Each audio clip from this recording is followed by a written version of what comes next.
আসসালামু আলাইকুম ভিউয়ার্স, আশা করি সবাই ভালো আছেন। আলহামদুলিল্লাহ আমিও ভালো আছি।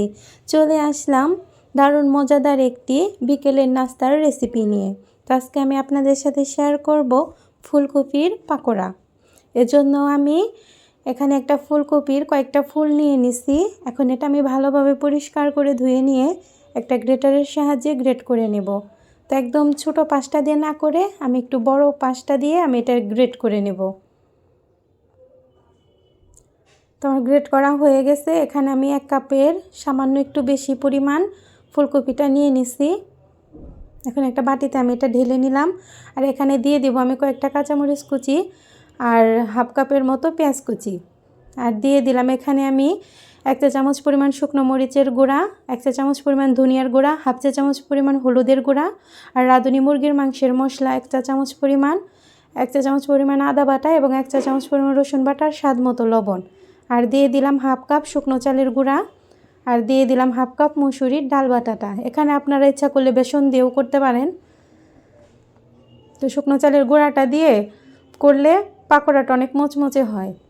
তো এখন দিয়ে দিলাম একটা ডিম আর কিছুটা ধনিয়া পাতা কুচি দিয়ে দিলাম। এখন এটা আমি খুব ভালোভাবে একটু মাখিয়ে নিব। মাখানো হয়ে গেছে। এখন একটি কড়াইতে আমি 1 কাপ পরিমাণ তেল দিয়ে দিছি। তেলটা গরম হয়ে আসলে এখানে আমি এক এক করে পাকোড়াগুলো দিয়ে ভেজে নেব। তো এরকম করে নিছি আমি। আপনারা ইচ্ছা করলে আর একটু পাতলাও করতে পারেন বা ছোট বড় সাইজ যেভাবে যার যেমন পছন্দ করতে পারেন। তো আমি একটা পাশ আমার হয়ে গেছে। এখন উল্টে পাল্টে আমি এই পাকোড়াগুলো ভেজে নেব। ফুলকপির এই পাকোড়াটা অনেক টেস্ট হয়, ছোট থেকে বড় সবারই অনেক পছন্দ। বিকেলে চায়ের সাথে একদম জমে যাবে। তো একবার হলেও ট্রাই করে দেখবেন এভাবে।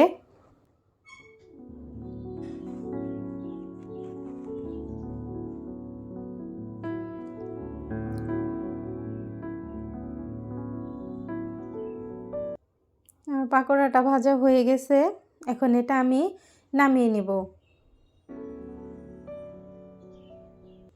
দেখেই বুঝতে পারছেন কতটা মচমচে হয়েছে।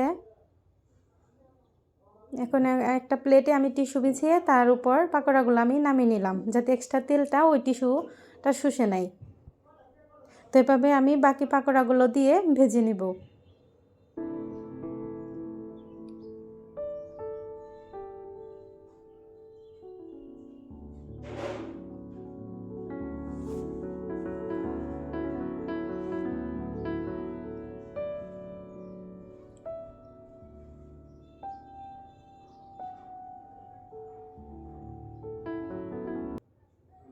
তো দেখেন আমার পাকোড়াটা কতটা সুন্দর হয়েছে। এটা সস দিয়ে খেতেও অনেক টেস্ট লাগে। তো আশা করি আমার ভিডিওটি আপনাদের ভালো লেগেছে। ভালো লেগে থাকলে প্লিজ পাশে থাকবেন। আজ এ পর্যন্ত। সবাই সুস্থ থাকবেন, ভালো থাকবেন। আল্লাহ হাফেজ। আসসালামু আলাইকুম।